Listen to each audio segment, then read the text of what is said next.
Chair recognizes Mr. Martinez Fischer. Thank you, Mr. Speaker. Members, I've been listening to the debate.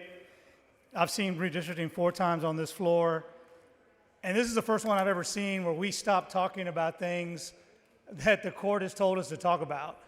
This seems to be just a debate about red shirts versus blue shirts, and that is not how this process works.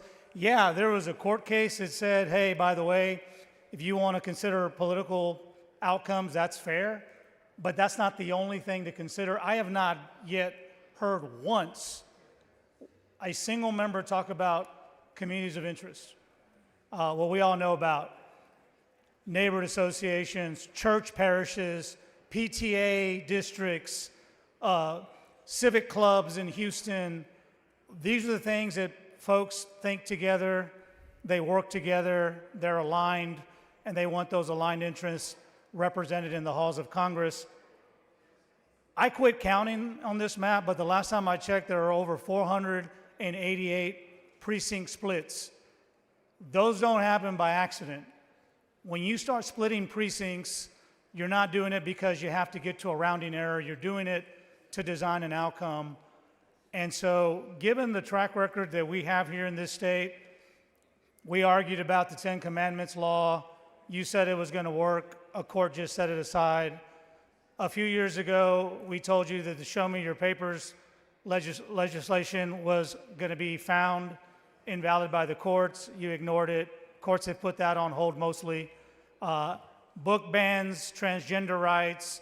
We get to the courthouse, they apply the rules, and these proposals go nowhere. So, given the timeline about mid-decade redistricting, given the stakes and what could happen, nobody's talking about the communities that are going to be impacted by these districts. And if you look at them, there are a lot of them that are African American and Latino, especially in my part of the state. So I wanted to make this one really easy. I've heard a lot about the Petaway decision. I've heard nothing about the Jingles decision. I've heard nothing about Section 2 of the Voting Rights Act, which we know still works because in Louisiana, they just applied it last week in a Fifth Circuit ruling.